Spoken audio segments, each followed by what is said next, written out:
Okay, so let's get things off with the why behind today's topic, network traffic monitoring, which is a cornerstone of modern cybersecurity. Imagine you're the chief security officer of a desktop. You've got rebels trying to sneak in, droids carrying out classified plans, and an intern browsing TikTok on the command deck. Without some kind of monitoring in place, you'd have no idea who's accessing what, where it's going, or whether that encrypted transmission is an imperial memo or the plans to blow the place up. At its core, network traffic monitoring is about visibility. It tells us who's talking to who, what data is moving, where it's going, and how fast. Think of it like Jarvis and Art. Jarvis isn't just answering questions or managing the thermostat. He's constantly scanning, watching, correlating data in real time, and giving Tony Stark full situational awareness. Without Jarvis, Iron Man is just a guy in a metal suit, humbling in the dark. Same deal with networks. Without monitoring, we're effectively flying blind in cyberspace. So we're going to be covering what traffic monitoring actually entails, how it's performed using different tools and techniques, and why it's a non-negotiable part of a modern network's security strategy. We're also going to critically evaluate it because while monitoring is powerful, it is not perfect. It creates massive amounts of data, can be circumvented, and sometimes leaves you trying to find a needle in a haystack. And that haystack, it's made out of people. By the end of today's session, your job is to be able to describe, apply, and most importantly, critically critique network traffic monitoring. Not just nod your head at Wireshark, but ask deeper questions like, is it helping me detect threats, or am I drowning in a pool of logs? So let's just get started.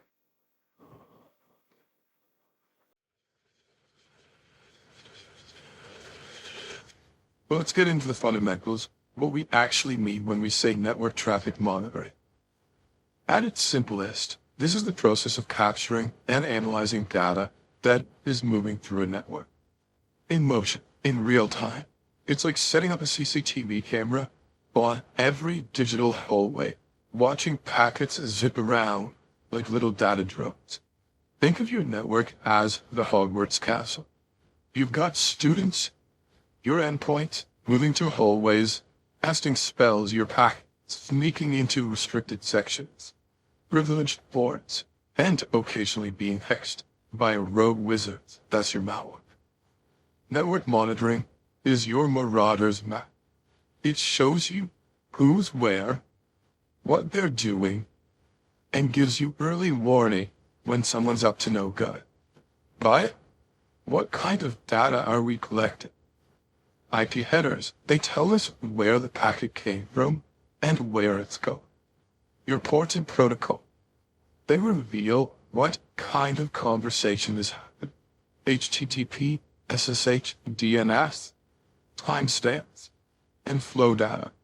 Like NetFlow or SFlow, they help us track when and how much traffic is moving between endpoints. Now, why does this matter for security? Because this is how we catch bad actors. Malware can hide in plain sight, exfiltrating data over port 443 like in legitimate HTTPS traffic. A rogue device scanning your internal network might look just like another laptop unless you're watching for suspicious patterns. Without monitoring, this stuff sails right past. Plus, it's not just about stopping threats. Traffic data is gold for forensic investigation. After a breach, it helps us reconstruct the attack. And operationally, it helps us tune performance and detect bottlenecks, whether from a DDoS attack or poorly written app. Now, here come some of the challenges. And they're not small. High data volume at enterprise scale, you're dealing with gigabits per second. You can't just save it all and look later. You need strategy. Encryption, while it protects data in transit, it also blinds many traditional monitoring tools. It's like watching a conversation behind soundproof glass. Evasion, because attackers use steganography, funneling, obfuscation. Think Mr. Robot level creativity to slip under the radar. So, we've got a thought experiment for you today. Is whole traffic actually worth loading? Why or why not? Should we try to be all-seeing and risk drowning in data, or being selective and risk missing something critical? The game of deciding whether to trust Frodo alone with the ring. This decision matters. Let's unpack that.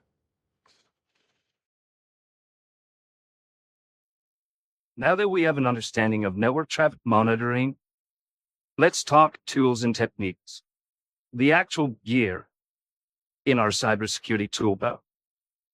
If network packets are like messages in bottles floating, they're floating down a river. These tools are the people standing on the river bank, fishing the maps, reading the content, and figuring out who's trying to send secret love notes or pipe bombs. So let's start at the packet level. The microscopic tools like Wireshark and TCP dump give us full visibility into individual packets. It's like the Sherlock Holmes approach. Forensic, detailed, and time-consuming. You are literally reading the raw content, headers, payloads, and flags.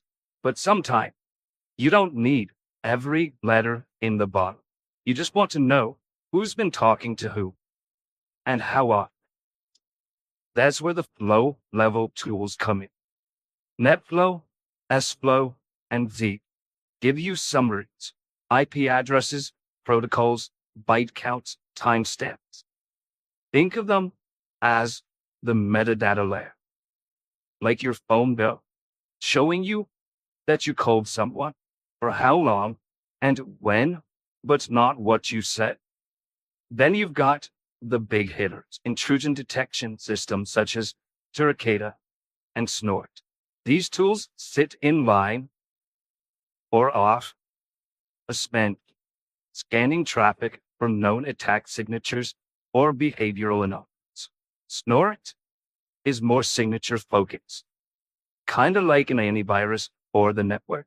Suricata, it's the evolved cousin. Multi-threaded, supports deeper protocol parsing and integrates with flow data.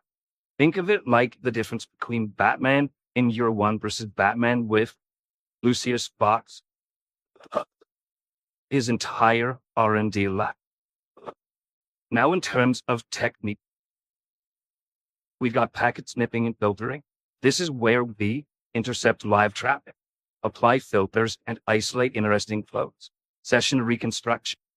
This allows us to rebuild conversations. Very handy when tracing data. And exfiltration or a malware drop. Signature-based versus anomaly-based detection. One looks for known evil and the other's for weird behavior. You want both signature-based, which will catch a known malware strain, anomaly-based, which might catch a zero-date or insider threat. So, what's the best combo? Well, in practice, we often combine Zeek and Suricata. Zeek gives us rich, searchable metadata. Suricata flags threats in real time. Together, they offer a very layered defense, like pairing the mandarin with crow. One's technical, one's perceptive. Both are better to get. So, we've got our question. Which tool would you use to detect lateral movement inside a network? And why? Think in terms of visibility, context, and signal-to-noise ratio. Would you go deep with Wireshark, broad with Zeek, or real-time, reactive with Suricata? Take a second to think about this and discuss.